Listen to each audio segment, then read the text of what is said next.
Missed an episode of your favorite podcast? Choose from over a decade of content in our archives, not just the latest episode. All free at GCNlive.com.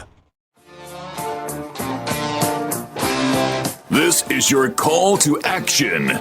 Get prepared, America. Economy, survival, energy, disasters.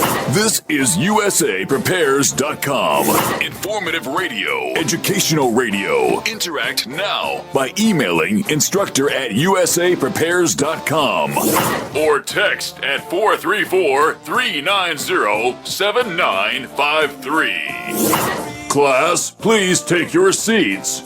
Now, your instructor, Vincent Finelli. Watch the greenbacks tumble. Everyone all set? Cocked? Locked?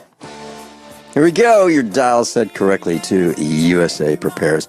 We're delighted you're here, and we broadcast 2 hours, Monday through Friday. Nathan's engineering the broadcast in Minnesota. John Stadtmiller's with me. He is the godfather of alternative radio. Welcome, John Stadtmiller. Good morning, Vince Finelli. How are you?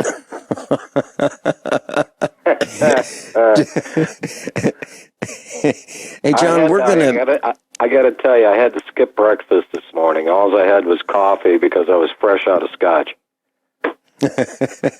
Yeah, I haven't seen you drink. No, a lot of people haven't. Yeah.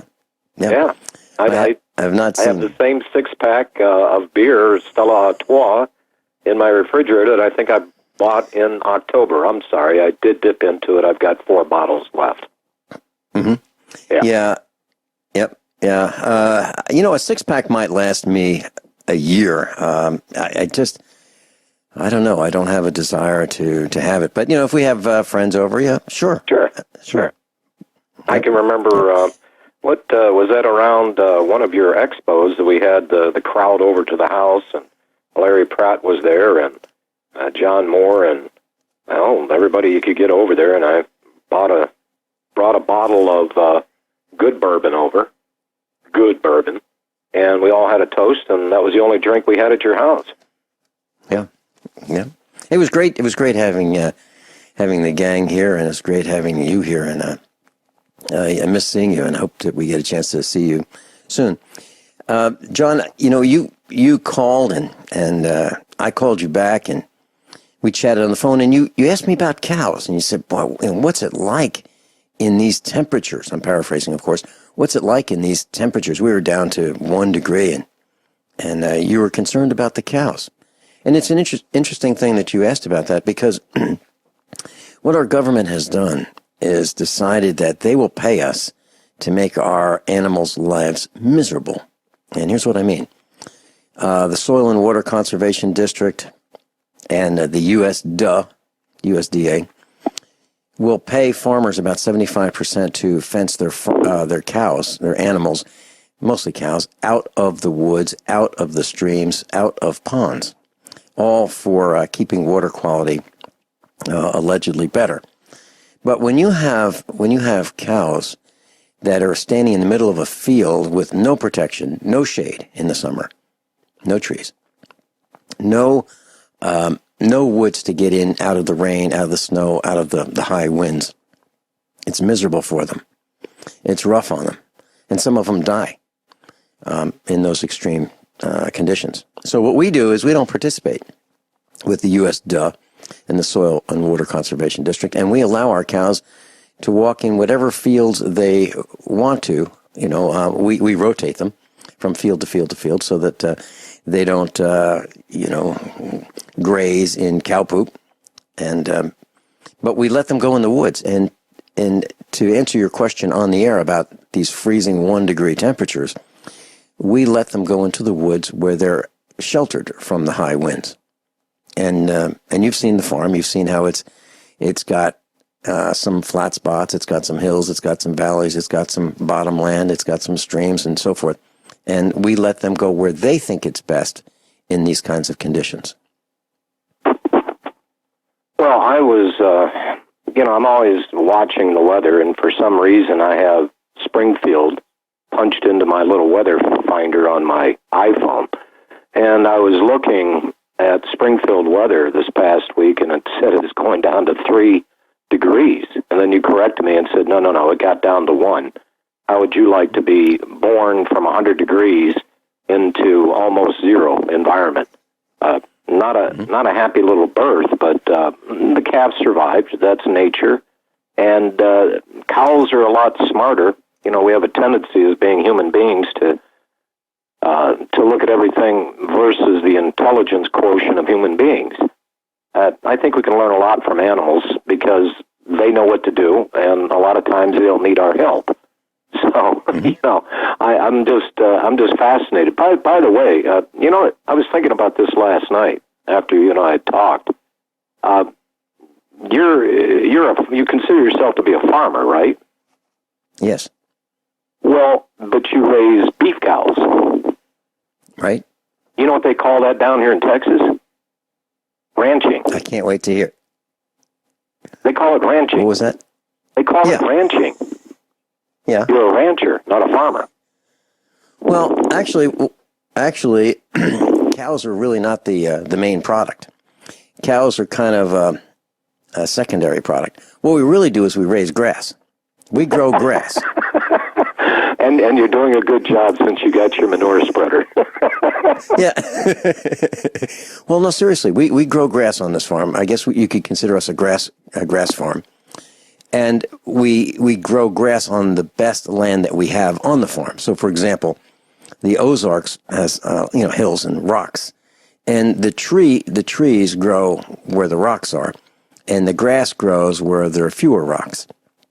And we grow the grass to feed the cows, and the cows we can sell to the marketplace. However, what we could do is forget the cows, and we could grow grass, roll it up into bales of hay, and just sell the bales of hay. But we kind of like having the cows because they actually help us. We have a synergistic relationship with the cows. We take care of them, and then they mow the grass. They mow it down.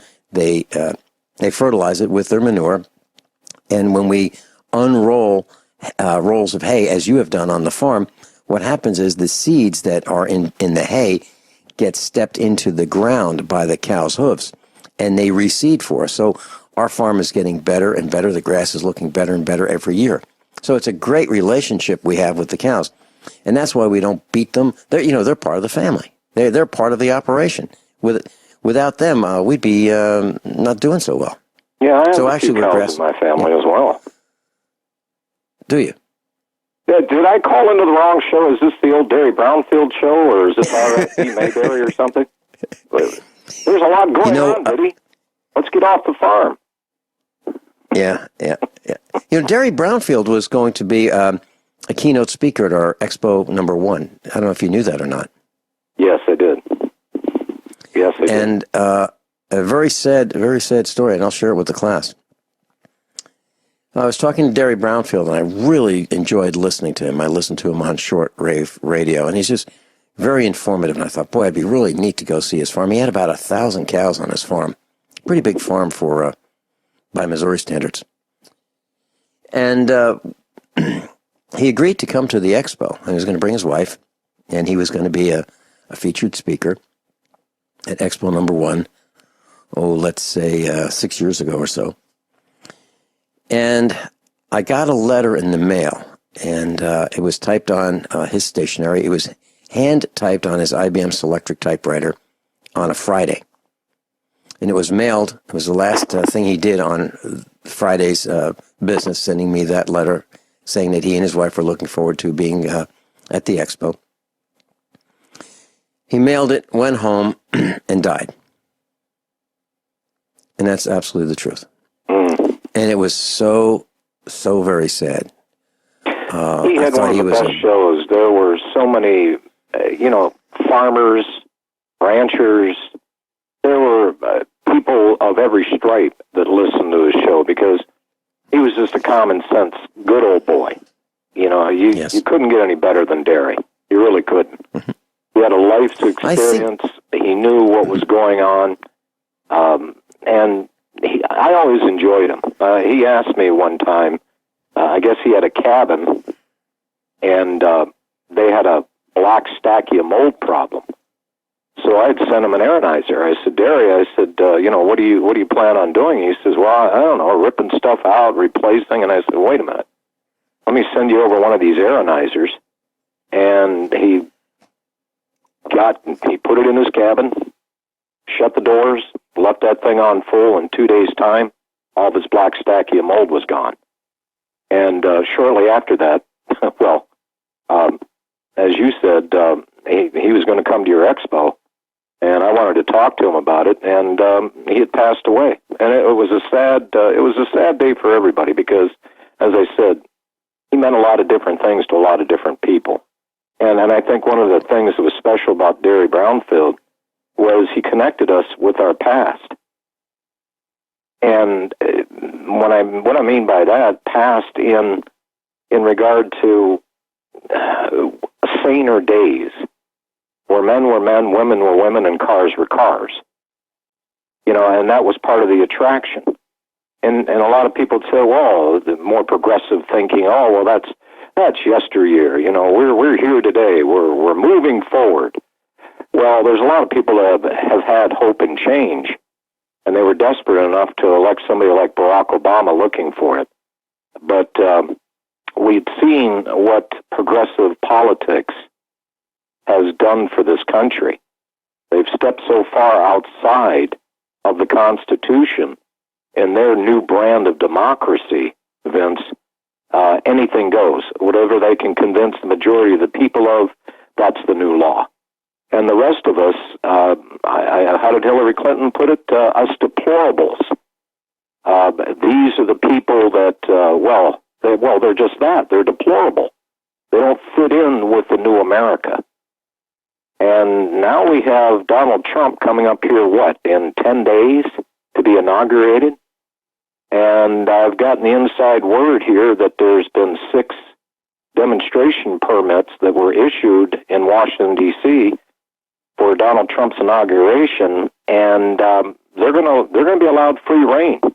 Unlike us, when we go to a political wrangling of sorts, they were putting special little pens far away from anything, so we couldn't cause disruption, or some news media couldn't pick up a placard, or, God forbid, one of the liberal medias would stick a microphone in somebody's face for a comment.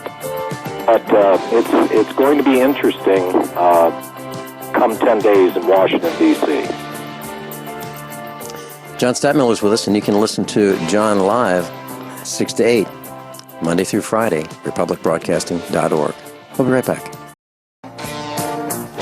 So John Stadtmiller, I was traveling. I was on the East Coast, and I decided that I would broadcast live while I was traveling. And I just had an iPad, and normally I don't use the iPad, but our family has one, so I had this with me. And I decided that I should probably get a headset and make it better quality broadcast. So I went into Best Buy, and I looked around, and this guy came up to me, and he said, can I help you? And I said, well, I'm looking for a headset. Here's what I'm trying to do. He said, okay. So we found this electric green looking thing, and he said, this is really great. And it was pretty expensive. And I said, no, first of all, I can't wear that electric green thing. And, it's not, it doesn't represent what I do. It looked like a child might wear it, that color green. And I said, well, here's one by Plantronics, and it was $19 and change. I thought that would work just fine. I liked the headphone, I liked the earpiece, I liked the way the microphone came out, and it was adjustable and so forth. So I said, well, do I pay for it up front, or what do I do? He said, well, just come on the back here and you can pay for it at the television area and home entertainment area. And I said, okay, great. So I paid for it, got the receipt, and I was walking out the door with it, and I got stopped by Best Buy's security enforcement people. And the guy said, I need to see your receipt. And I said, no, I'm not going to do that. I just bought it back there, and I named the guy. And I said, I had a really nice experience until just now. And he said, I need to see your receipt. I said, I'm not going to do it. It's mine.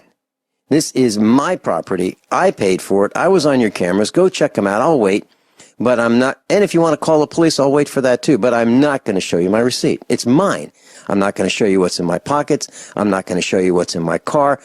I am not going to do it. And he got really concerned. And I said, well, I'll tell you what, why don't you call your manager? And he said, well, I already signaled for him and he's on his way over. So 2 other guys show up. And there's 3 of them, 3 against 1. I explained to them, we're not going anywhere with this deal. I said, however, I just may want to return it. And so the manager comes up and he said, can I help you? What's the problem? And I said, well, I don't think there is a problem. It's just that your guys here don't believe that I paid for this.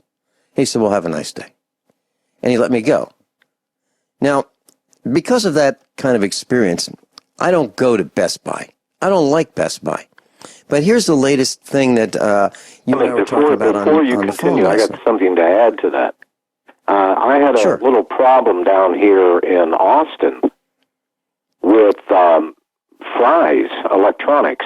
I don't know if you have any of those up in Missouri, but it's I've been to Fry's electronics store. I've been to Fry's in Nevada and California. Okay, so you're familiar with them.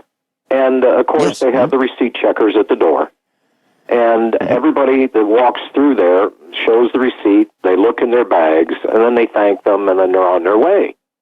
And one day I'd had enough of that, and I just looked at them and I said, no, I'm not going to show you a receipt. Well, sir, it's store policy. I said, it might be your policy, but it's against the law to do what you're doing.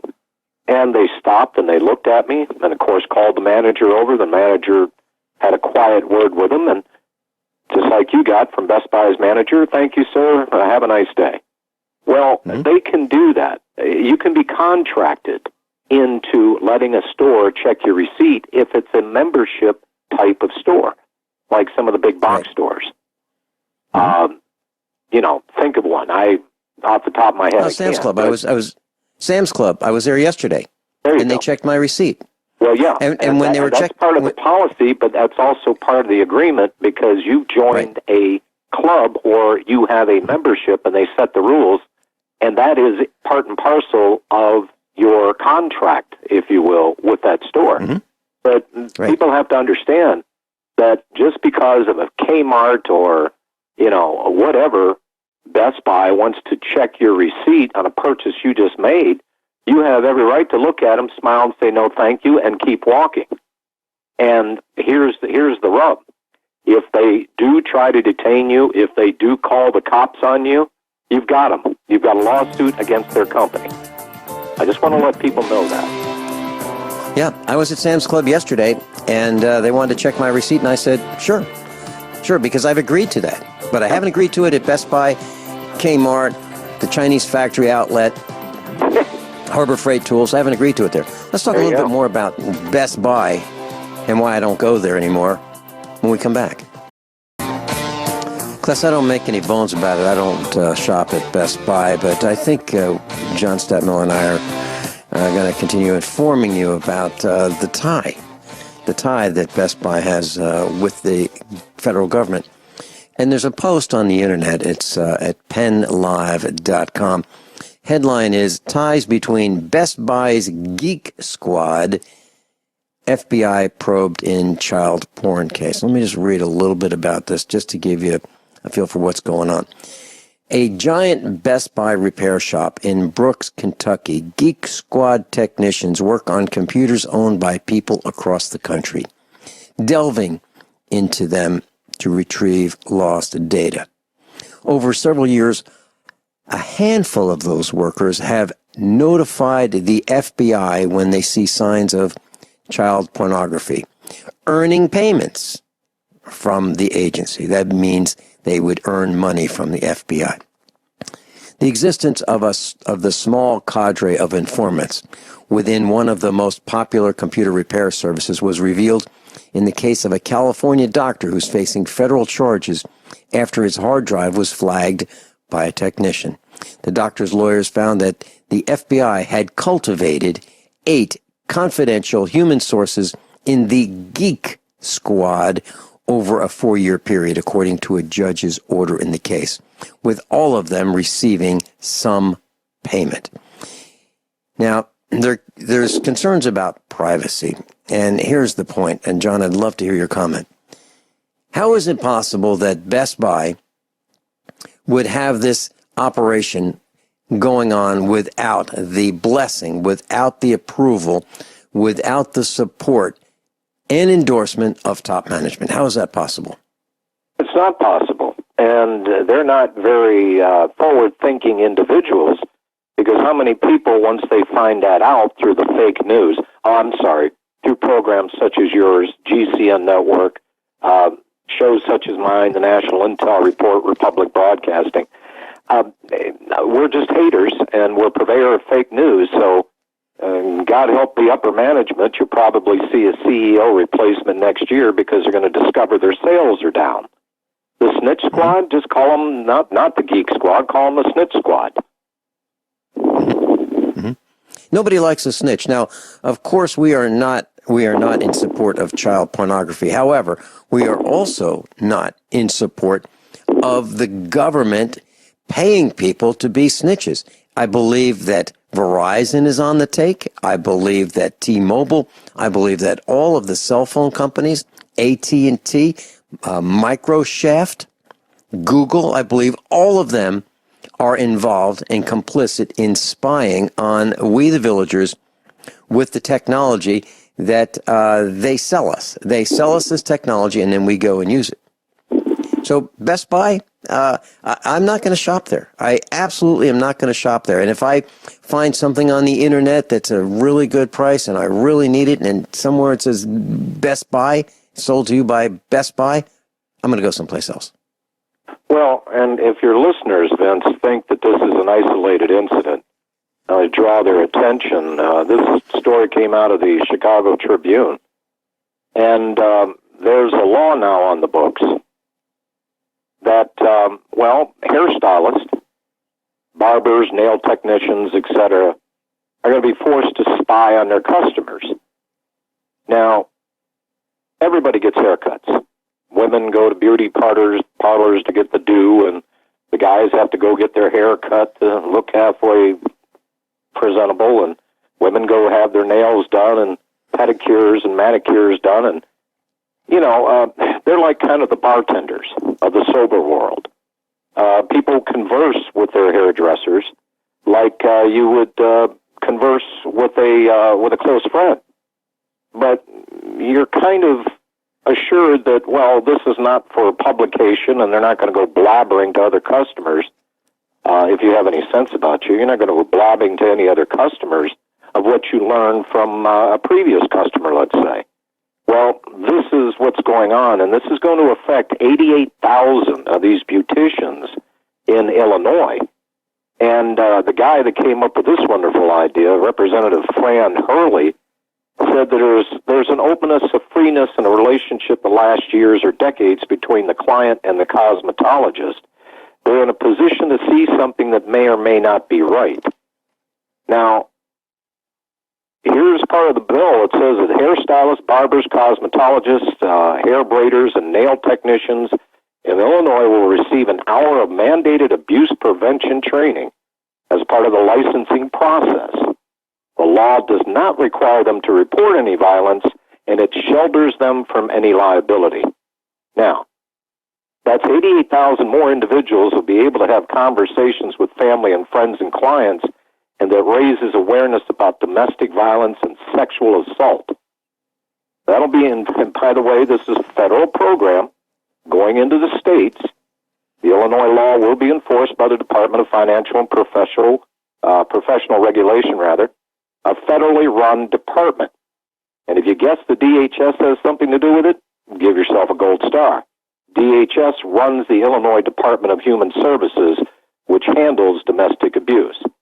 So it's not going to only be the geeks that come into your house, maybe, or if you take your computer to Best Buy and they discover porn on your hard drive, which, ladies and gentlemen, I don't know about you, but I've gotten the emails that look completely legitimate in my email. I go open it up, and it's a porn site.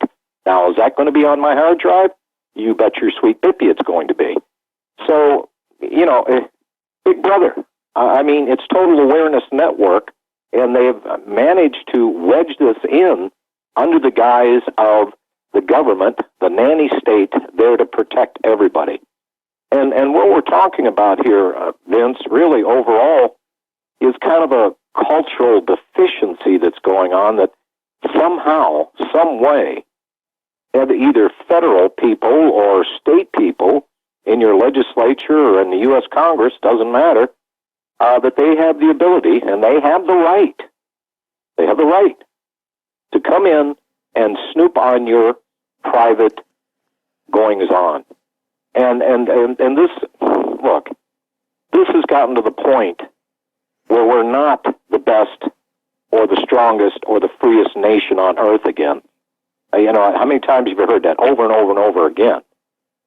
We're down to a point where it's drop a dime on everybody. Now, I don't know if the cosmetologists have figured this one out, or if they're going to be required to post a sign, anything that you may say seated in this chair may be used in a court of law against you. What's that going to do for your tips if you think the person that's cutting your hair is going to drop a dime on you?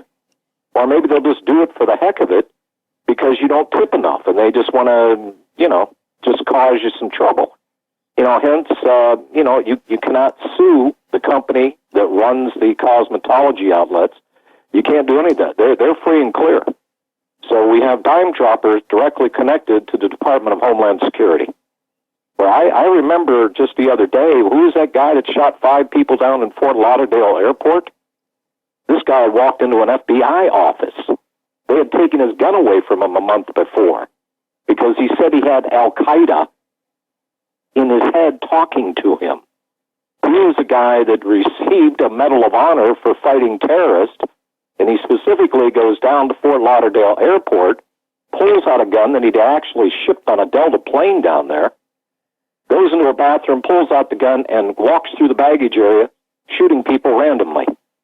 No rhyme, no reason, but the FBI admitted that that's why he went to Fort Lauderdale, but they couldn't have seemed to have gotten a clue up in Anchorage, Alaska, that there might be something wrong with this guy.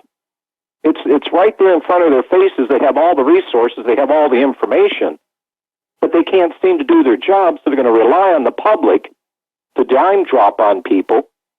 This is, God, Vince, I can't even tell you. Hey, every morning I wake up anymore in this country, I'm expecting something else draconian coming down the pike. And it's getting to the point where the anger is seething. I pretty much have it under control right now, for the moment. But it's coming to the point where enough is enough. And if people, and I hate to break it to your audience, yeah, it's a good thing Hillary Clinton is not going to be president of the United States for the next 4 years. But they must understand that Donald Trump does not walk on water. And that everything that he does to try to turn back the tide of the police state in America is going to be met with so much resistance. Not only from the Democrats that seem to hate him because he's a misogynist, he's a black hater, he's a this hater, he's a that hater, he's a divisionary in the country, and oh my God, they're just throwing fits. There's only going to be so much that this guy is going to do. And I hate to break it to people, the reason why this country is in the shape that it is right now, yes, much attributed to the politicians and their good wishes for the security of our country, but when it comes down to it, we have the country right now that we have allowed to devolve to this point. It has been our responsibility, and we have failed. I'm glad you mentioned that, John. And one of the things I wanted to ask you during this hour is, what do you think our role in the alternative media was in the deselection of Hillary Clinton as CEO of corporate USA? What do you think we did? Do you think we actually were successful in waking people up? Do you think we were part of Donald Trump being selected? Because if you look at a map of the United States of who who supported Hillary is maybe, in terms of real estate, maybe at the most, 10% of the real estate of the United States of America. Do you think we had a role in it, or yeah, were well, we kidding first ourselves? of all, the mantra that was kicked around once Donald Trump won the presidency was that, well, Hillary Clinton had the popular vote. She had 3 million more votes than Donald Trump. What's wrong with you people? Well, if you take a look at that map that you're talking about, it was centered around high population areas. New York, L.A., states like California, like New York. And they forgot about the country that lies between the East and the West Coast. Donald Trump flat out won that election through the electoral process, and all of a sudden the electoral process became the enemy.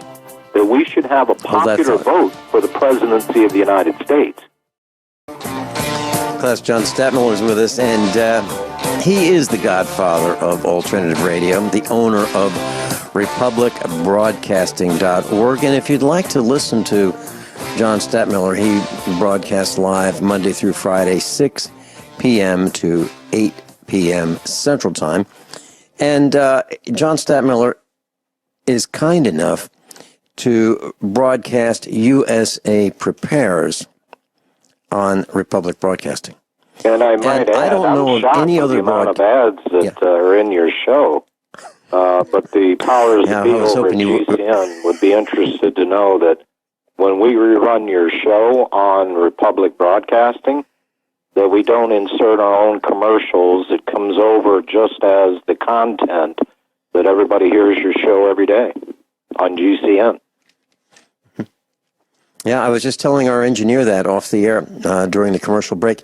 And John, I really want to thank you because I don't know, literally, I don't know of another broadcast that crosses networks the way USA Prepares does. And you're very kind to air Genesis's commercials on Republic Broadcasting along with this broadcast, USA Prepares. I'm delighted and honored and flattered to be on Republic Broadcasting as well as Genesis. So I want to thank you very much.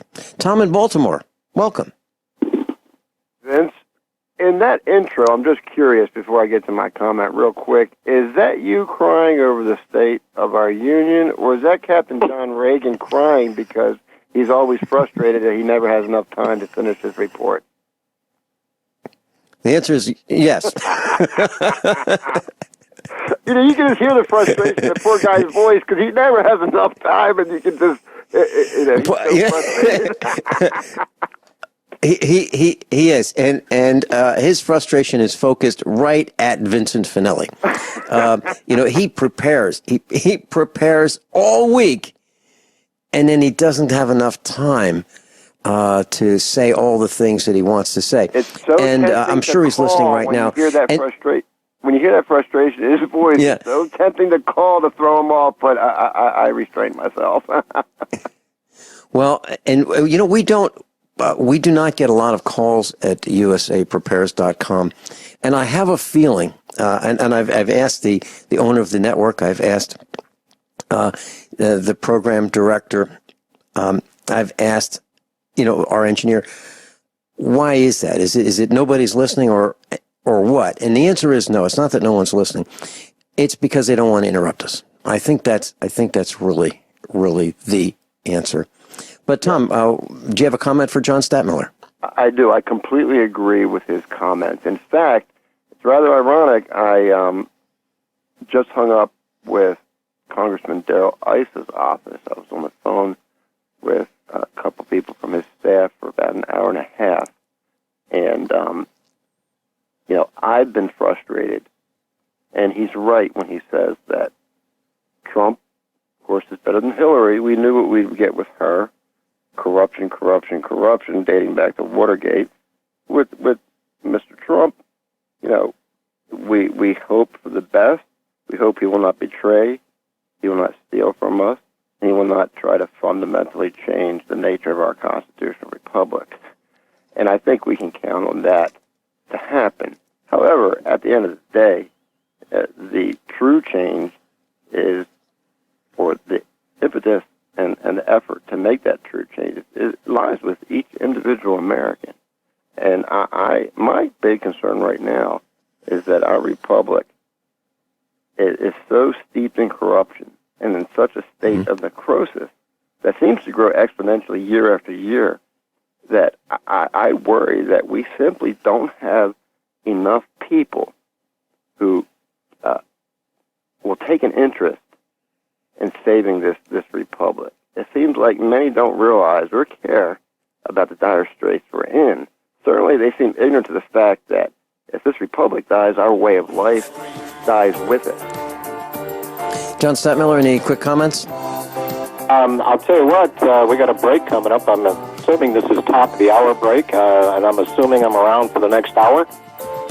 Actually, no. I'm sorry to say that. I've got Scotty Kilmer coming up next hour, but I'll tell you what, if you want Friday, we can do Friday. So let me know. No, I'm not getting up early twice in a row in 1 week for you. And Tom, sorry, I don't have enough time to make a sane comment on your comment. Well, I think we're in agreement with our concern. Yeah. Well, here's one way of looking at it. I think Donald Trump realizes that if he takes advantage of us, we're not going to his hotels. Business will be down. Thanks so much, gentlemen, for being with us. Everyone all set, cocked, locked? Hour number 2 of USA Prepares. And for those of you new to USA Prepares, I wanted to share with you that there are over 200 of us here and experts in various areas, innovators, dentists, medical doctors, engineers, surgeons, broadcasters, CEOs, editors, authors, programmers, and I am delighted to introduce to you your newest instructor, Scotty Kilmer. Scotty Kilmer, I found him on YouTube. And how many views? Well, 154, not 154,000, 154 million views. He's got 49 years, over 49 years of experience as an auto mechanic, and he cuts right to the chase. Welcome, Scotty Kilmer. Howdy. All the way from Texas. Scotty, let me just share with our worldwide broadcast classroom. Now, we teach a class here at USA Prepares, and I found you because I had a message that came up on the dash of my old Chevy truck, a 2004 1500 Silverado with a V6 engine in it. And it came up with a catalytic converter efficiency code P0420. And I looked it up. I bought a scanner, and I think most of our class should consider buying a scanner. You can get them inexpensively, and we can talk about that in a couple minutes.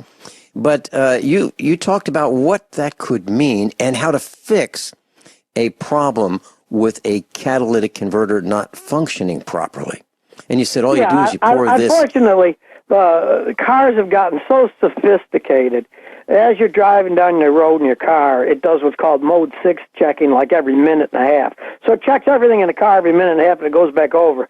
And if it finds a flaw that exists for more than 1,000th of a second, it's going to trip a code. That particular code means that the catalytic converter is working at less than 95% efficiency. Okay, well, I'm 63, and I don't know if I even work at 60% efficiency anymore myself. But that's a very common code, and sometimes, as stupid as it sounds, I've had customers get it, and I'll say, what are you buying? They say, oh, we're buying this cheap gas. I said, go to Shell and buy a tank of high-test gas. They will, and the light goes off. Because it has to do with how efficient the car is burning the fuel. And a lot of times, it's as easy as changing the fuel or adding some good fuel injector cleaner in, and then it makes it work good. It's all done by the oxygen sensors that measure how much oxygen, residual oxygen, is in the exhaust. And if there's too much, it means it's running inefficient. And the computer then tries to make the car run lean if it's running rich, or rich if it's running lean. And it keeps switching back and forth until it gets it just right. And, there's still a lot of stuff that people can try themselves before they go out, and some of these cars, catalytic converters, will be $800-900 a piece. And, you don't want to throw that kind of money away just on a whim. Right, you are. Well, you, in your video, you recommended pouring a full gallon of this easily obtainable liquid. Yeah. And that's lacquer Yeah, thinner. lacquer thinner. You want the lacquer thinners that they use to thin oil-based paints, because that's the best one. And as long as you dilute it 1 part thinner to like 9 parts gasoline, it doesn't hurt anything. And often will do a real good job and clean them out, and it'll burn the residual crap that's in them and make them work again. There's a lot of commercially available ones, too, that are cleaners, but, I mean, you got to use your sense. If you pay $12 for a little 12-ounce bottle or something, really, a gallon of lacquer thinner is going to be a lot more concentrated and have a better chance of cleaning it out than a little bottle of stuff will. Yeah. And so what you recommended, and correct me if I'm wrong, and I did this, and I'll share my results with the class. So in this 2004 full-size pickup, 26-gallon fuel tank, I waited till it was about half a tank down, and so I had about a little less than half a tank of fuel in it. I added a gallon, which is what you're talking about, 9 parts gasoline or so, 10 parts gasoline to 1 part lacquer thinner, and I ran it. And what I did was I monitored live the oxygen sensor readings. Actually, my son was behind the wheel, and I was watching the readings of the oxygen sensors, and I could see that within about a half hour, the readings were getting better and better and better, and that catalytic converter was cleaning up. I if you're going experienced to do that just sitting there, it's best to rev it up to like 2,500 RPMs and put a big fan in front of the car's radiator, and that'll help it work better, because at faster speeds, it's going to be burning a little bit hotter and cleaning the impurities out. Mm-hmm. Well, it was actually a live test behind the wheel on the road, doing 55 miles an hour. Yeah, that'll work too, as long as you go fast enough. Mm-hmm. And what I experienced is that it was, some people might just replace the oxygen sensors. It's the problems with the oxygen sensor. No, if you really look into it and you do some research, you'll find out that the oxygen sensor is doing what it's supposed to do and report failures that it senses. So it's not the messenger. Sensors will last forever because most of them are platinum-based, and the platinum is never eroded away. The only reason they generally go bad is some companies just manufacture them poorly, and the heating elements and burn out, and then they have triple coat for the heating elements. Or if you got old junker that burns a lot of oil, the oil burning will clog up them and make them go bad. Mm-hmm. Interesting video that you have. You talk about how to find a vacuum leak on an engine, and you do it with a 99-cent cigar.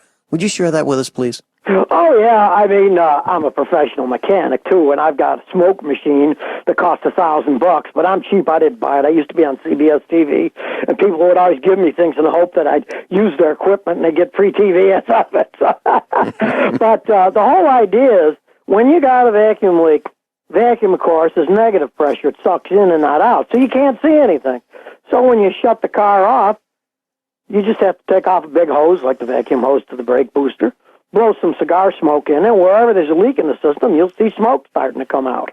Of course, the machines that I have that cost a bunch of money, they actually have volumetric gauges on them, and you can set the pressure at a certain PSI. They're a lot more complex. But actually, just blowing smoke in with the engine turned off, you're going to see leaks come out. The reason I said cigars, because cigars make an awful lot of smoke. So that's a good way of doing it. But I've been had guys, and they told me it worked fine. They go out, and they would get those party fogging machines, and they would just hook them up to a funnel, and then have that go into the hose, and that works too. If you got one of those fog machines, they work too. Mm-hmm. And class, there's a link on the website, usaprepares.com. If you go to page 1, you'll see a link introducing Scotty Kilmer as an instructor. And if you go to the instructor's page, you'll see that there's a link to his website as well as his YouTube channel. Over 154 million views. That is like if one person were to just watch one of Scotty Kilmer's videos, that'd be half the population of the United States. That is huge. Scotty, do you know where your ranking is in YouTube viewers? I have no idea. I don't even care.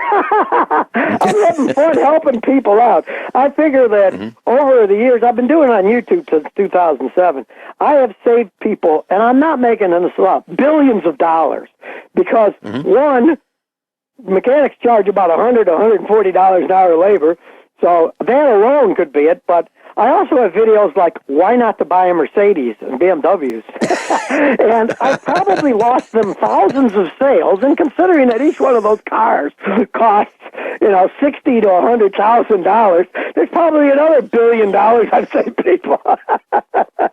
It's hard to find honest advice nowadays. That's just the way the world is. Everybody knows people have angles here or there. They got advertisers they want to please and all that stuff. But that's what I love about YouTube is all the money I make on YouTube from advertising is generic advertising. I have nothing to do with it. It's just there. They had ads for Hillary. They had ads for Trump when they were running the election. So I don't have to please anybody. I can tell people the truth and help people out. They see it's true. They tell their friends, and then everybody's happy. It's kind of interesting where you can use the internet to help everybody out, and no one's the loser except people that make crappy products, and they deserve to be losers anyways. Well, you take aim at Mercedes, and I mentioned to you off the air that we own several used old Mercedes-Benz vehicles. And I've got to tell you that I had a smile on my face when you were talking about, why would anybody spend $1,100 for a shock absorber? And that's for one corner of the car. There are 4 corners of the car. So you're looking at $4,400 plus labor to put in 4 shock absorbers on some of these Mercedes. And you are absolutely right. It's insanity. And only a few people can do that. And what happens is the resale price of Mercedes is directly related to the insane cost of ownership to keep those things on the road. You can pick up a used Mercedes for hardly nothing. Well, you know that because you're buying the older ones. But that's a different ball game. If you want to buy an old one and fart around with it as a toy, there's nothing wrong with that. You know what you're getting into. If you buy something for $2 or $3 grand, you don't have much to lose because, like you said, even if it gets to be too much for you, you can always part the car out and get your money because there's guys that have them and they want parts off of them, and the parts go for a reasonable amount of money. But the actual buying anything that's late model, it's just foolhardy on anybody's behalf because the parts cost too much, they break all the time, and they're deliberately, Mercedes is kind of a stinky company. There are companies like Kia that, I'm not in love with Kia cars, but they give all the information out to people when to fix cars. You get a Kia, you can get all the information free from Kia Motors because they want people to be able to fix their cars. Where Mercedes goes by the letter of the law, and if you get an OBD scanner and plug it into a Mercedes, you are going to get only the information that by law has to do with anti-pollution, and all the other stuff, you got to buy a star tester that costs $25,000 to access that stuff. And they deliberately do that, Well, the other manufacturers, hey, they got a lot more information out for fixing cars with a regular handheld scan tool because they're not out to totally rip people off like the luxury car market guys are. Class, now you know why I love Scotty Kilmer's YouTube videos and his information. He cuts right to the chase, and he tells you the truth. We'll be right back, and I'd like to talk about should we buy OBD2 scanners for our own use. We'll be right back. Class, here listening to the wisdom of a 63-year-old mechanic with 49 years of experience, turning wrenches, looking at electronics, reading computer screens, and so forth. And Scotty, in that light, I've decided that these check engine lights just keep coming on unexpectedly as I travel in our vehicles, and I decided to buy an OBD number 2 scanner, onboard diagnostics version 2 scanner. What is your opinion about buying one of those, and what do they cost? Well, it's a great idea for people. It depends on how far they want to go, because you can buy really inexpensive wireless jobs that will work with your smartphone. Some of those things are like $20. The really good ones are about $80 that go on your phone, and they do quite a bit. Some of them even do Mode 6 data. If you want a handheld one, with all these Chinese knockoff stuff now. You can get a Chinese knockoff one for $29 on Amazon that actually does live data and quite a bit of stuff. And if you're real serious about fixing your car, you can get stuff like Actron makes good ones. They were bought by OTC, which were bought by Bosch, but they still make them. And $200 one of those, I actually use it every day as a professional mechanic because they've got so much information, so much you can learn about. And the advantage is they work on every car sold in the United States from 1996 upwards. So, even if you think, oh, I don't want to buy a $200 one, hey, maybe you and 3 or 4 of your friends will patch together. You're not going to use it every day, and you can just share one if you want a better one. Mm-hmm. Mm-hmm. But will the $20 ones tell you basic information that will get you started? Oh, of course, they all give basic information. They'll all give you the trouble codes and the trouble code numbers, and even the $20 ones now will give you a reasonable amount of live data. It's not going to give you Mode 6 data or anything that's really in-depth stuff, but it give you, I've seen $20 ones that they'll have maybe 36, 38 different data streams that will allow you to look at.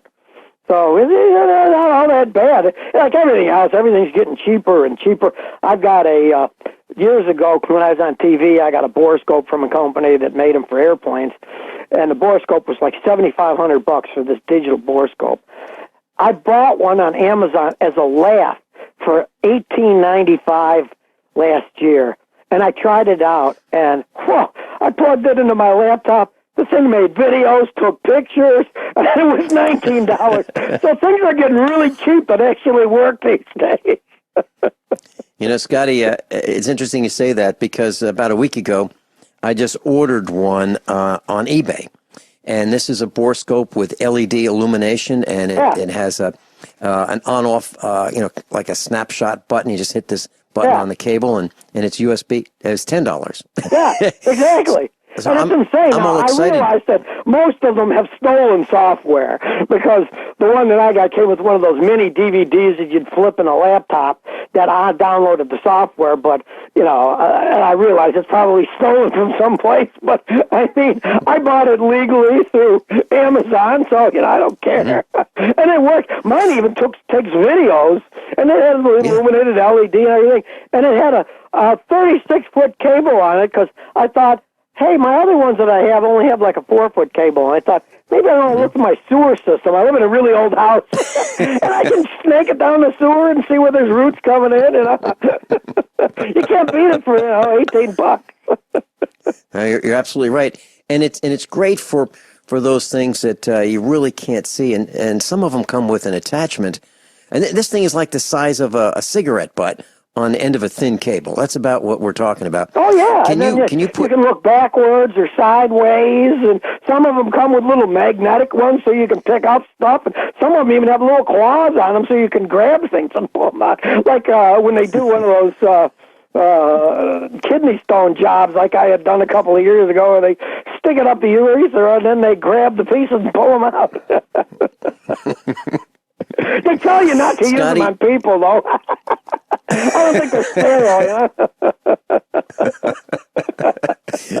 sterile, Scotty, we're talking about some of the tricks of the trade, and I've got a question for you. That here's a practice that I use, but it's absolutely positively not recommended by the automobile manufacturers. So, what I do is and my grandfather taught me this back in the 1960s. I figured that we take our wheels on and off. We have a Dodge Cummins turbo diesel. I believe that since 1999, these wheels, each one of them, has come off 50 times, either come off or put on 50 times. The nuts have been loosened and tightened at least 50 times. And I'd like to talk about a practice that I do, and I'd like to get your professional opinion when we come back. Class, Scotty Kilmer's with us, and I'm really looking forward to asking him this question. So my grandfather taught me this back in the 1960s, and we were rotating the tires on his old Ford car, and he put a little bit of grease on the stud and on the face of the lug nut that would attach to the stud. And the idea was so that the wheel nuts would not wear out as quickly by rotating tires as they would if you put them on dry. And of course, the manufacturers say absolutely don't do that. So, Scotty, here's what I do, and I'd love to hear your opinion. So I either use copper coat, which is like copper, very small particles of copper mixed with oil. It comes in a little jar about 8 ounces, and I put that on the threads, and I put on the face, the contact face of the lug nuts. And then I torque the wheels by hand when I tighten them up, and I go in a star pattern in 3 or 4 torquing rotations where I increase the torque, and ultimately get up to about 100 pounds. What are your thoughts on the use of that in that procedure? Oh, yeah, no, that's perfectly acceptable because you're basically using anti-corrosion stuff, and that's good. You don't want to go and get like wheel bearing grease and put it on because it will have a tendency of having them get looser as you're driving down the road. But if you're using that copper coat stuff, that's anti-corrosion. And that will keep them from corroding, and they won't, they're not going to get stuck, and then you're not going to strip them when you either put them on or take them off. That's as long as you use the anti-corrosion coating, that's good. Now, one thing that I always warn people about in other aspects of it is like spark plugs in your engine. When I was a kid, we used to put anti-corrosion lubricant on the spark plugs before we put them in. But you don't do that on any modern cars because the modern cars, the spark plugs that you buy already have the coating plated onto the spark plug. And if you do that on a modern spark plug, believe it or not, even if you use a torque wrench, you won't torque it correctly. It'll give you the incorrect torque. So on the spark plugs, you don't want to do that. But on anything that's just external, like lug nuts, anything that you plan on taking on and off, it's a good idea to use some anti-corrosion before you put it on, especially if you live someplace up north or by salt water where you're going to get a lot of salt corrosion. That's definitely needed there, or you're going to have problems. Great information. Thank you for answering that question. Scotty, originally spark plugs had a center electrode and a ground electrode. And then over time, marketeers have said, 2 electrodes is better than 1. Then they said, well, you know what? Split fire is a better way to go, where the ground electrode was shaped in a V. And then they said, well, there's a U-groove by Denso, and that's better. And then in that same time, even before that, Bosch came out with, 2 electrodes on the side, then 4.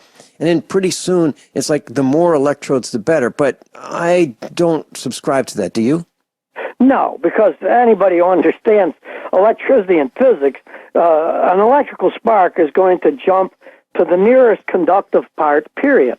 So it's always going to fire on the same electrode until that gets a little bit worn, then it would fire on another electrode. Now, the only advantage of those 4 electrodes systems are that they would last a little bit longer because you had 4 electrodes that could wear down instead of 1. But that's been far surpassed by the modern iridium plugs because the iridium hardly erodes at all. I have seen Chevy 350 V8 engines that had iridium plugs on it with 200,000 miles. Never been changed. They still ran like a clock, and when I pulled one out and measured the gap was only 3 or 4 thousandths of an inch bigger than it originally was, and they can go up to 10 before you have to replace them. So that you don't even need that anymore. Now, those things are just kind of a joke. And I even noticed that at the local AutoZone that I go to, they don't even sell those 4 electrode ones anymore. I asked the guy, I said, what do you do with those? He said, oh, we're throwing them all away. We're not selling these anymore. Well, Scotty, gimmick, that's just the way that things go. People get ideas that, like magic spark plugs are going to get you better gas mileage. And I explain to people that if any of them actually do tests, what they're testing is they're testing their brand new spark plug against a worn out spark plug in an engine. Just like guys will say, you buy this air filter, you'll get more horsepower. It's a bunch of nonsense. You get more horsepower over an air filter that's clogged up with dirt, yes. But all air filters pretty much work the same. It's only a matter of how well they filter, and like a K&N oiled filter will filter a little bit better because it's an oiled filter. But you got to take care of them because if you live in a dusty area, it will clog up 10 times faster than a paper filter is, where a paper filter won't clog up as much and you can knock it against the bumper and get most of the dirt off and use it over. The oil filters, you got to take them out, you got to clean them, then you got to re-oil them, and if you oil them too much, then you might suck oil into the MAF sensor, and that could short off on your fuel injection system. So that's more something that a mechanic would mess with and not a regular person. And I've done all that. I've gotten oil on the mass air sensor, and then I've had to clean that. You're absolutely right. And you're lucky you didn't burn it out. Yeah, right. Scotty Kilmer, don't know, when copper. the MAF sensor cleans itself, it gets up to like 850 degrees. So it's going to burn that oil, and it'll burn the wire out, and then it won't work anymore. Mm-hmm. And so what I use is an intake carburetor / mass air sensor cleaner. Do you recommend that or not? Oh, yeah.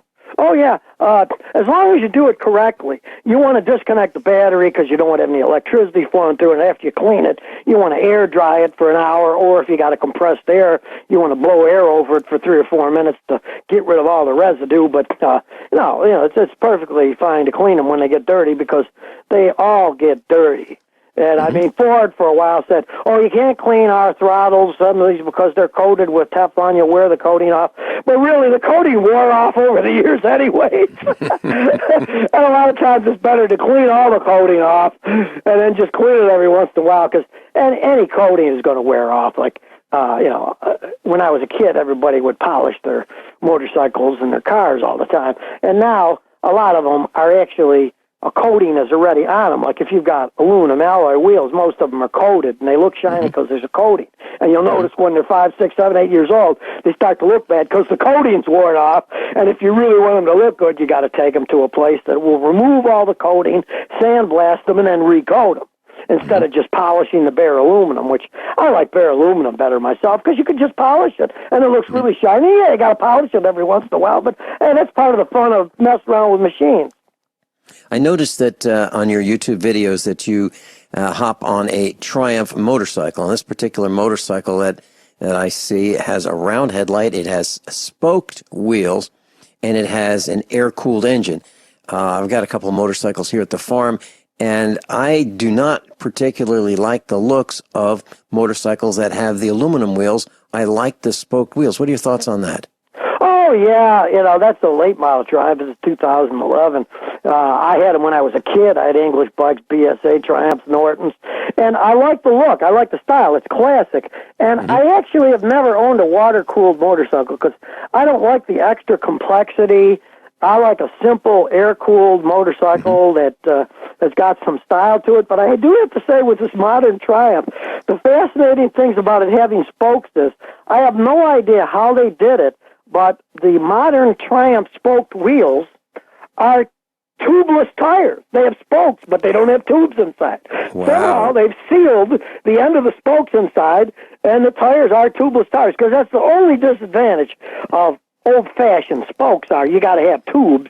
And, of course, if you get a nail with a tube, you got to take the tire off, you got to take it apart, then put another tube in, where with tubeless tires, you can fix them on the vehicle. You don't have to take them all apart. Mm-hmm. We were talking about spark plugs before. There's copper core, platinum, iridium. What's your take on spark plugs? What is the definitive answer on spark plugs? What should we buy for our typical machines, or is it specific? Basically, whatever your car came with, the original equipment style, that's what you want to go for. Now, I mean, if it's Japanese and it came with NGK plugs, you can put Nip and Denso plugs in. You can use Autolite plugs. It doesn't matter as long as it's the same heat range. And the guys in the store look it up and say, this one is configured for your engine. The iridium plugs are the best because they last the longest. They don't fire any better. They fire exactly the same, but they can last so long that most guys today are going to run iridium plugs just because you take most modern V6 engines. The evil swines that design them often have the back 3 cylinders under the intake manifold. So to change the spark plugs, you got to pull the intake manifold, and that's a big job. On some cars, it can take 4, 5, 6 hours to do. So you want to have a spark plug in there that might last a couple 100,000 miles versus one that if it's a copper plug, you're going to have to change it every 40, 50,000 miles. And that's a lot more work that you wouldn't have to do if you put an iridium plug in. Well, I was looking at some of the plugs for this V6 4.3 liter Chevrolet pickup truck that we have here at the farm. Factory was iridium plugs, pulled them out 200,000 miles, a little over 200,000, 210,000 on the plugs.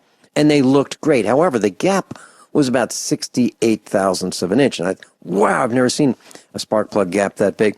And I happen to have some copper core, the inexpensive plugs, and they're pre-gapped by the factory at 35 thousandths. Now, that plug is not as efficient at 35 thousandths and igniting as 65 thousandths, is it? No, it won't. If yours originally came with a 60 thousandths gap, it was designed for that. And the firing mechanisms were designed for that. And you want to stick with that because that's what the thing was designed for. You don't want to start messing with something that's got different specifications on it. But as long as they're the same specs, it doesn't matter. It wouldn't matter if you bought AC Delco Iridium or NGK Iridium or Nippon Denso Iridium. It doesn't really matter. But I definitely would stick. You never want to go backwards. Now, you can go forwards if you got an old car and you want to put iridium in them. Go ahead. They'll work perfectly fine. But, of course, most of the old cars, they were real easy to change the spark plug, so people really don't care one way or another. Yeah, now it can be a problem. Now you might have to take the front wheel off. Who wants to do that? If you don't have to, don't, because they are well made. But on the other hand, when they do get worn, you want to change them, because I warn people, if you just say, it still runs okay, I'm just going to leave it, you will still want to check the gap, because if the gap gets too far, then the electrical system has to work too hard, and you might end up burning out your computer ignition system if it's jumping too far of a gap because it's worn too much. So even if it runs okay, you got 200,000-300,000 miles, just change them anyways. Scotty Kilmer and I will be right back, and you can go to his channel, his YouTube channel, Scotty Kilmer, Kilmer. Link on the website, usaprepares.com, page 1, and also under the instructors tab. We'll be right back talking about sealed transmissions. Class, I just wanted to share this with you that I only put people who I agree with on the air, and I absolutely positively agree with everything Scotty Kilmer has just said during this broadcast. And now we're going to talk about sealed transmissions. Mercedes says, or used to say, your transmission's sealed for life. Scotty, I think it's nonsense. What do you think? Are sealed for life. The life of the transmission, when it breaks, that's the end of its life. Ask them how long their warranty is. I've had that argument with years for people. I'll say, okay, what's the warranty? Oh, well, it's got a 60,000-mile powertrain warranty. I said, well, heck, most cars, if you don't change the fluid in 60,000 miles, they'll still be working down the road. But if you're a guy like me, I got a Toyota Celica. It's got 250,000 miles on it. And, there's no way they're going to last that long without changing the fluid. Fluid gets dirty. You got a fluid floating around in metal gears. Pieces are going to wear off. You're going to have metal fragments. There's going to be fatigue. You got to change the fluid every once in a while.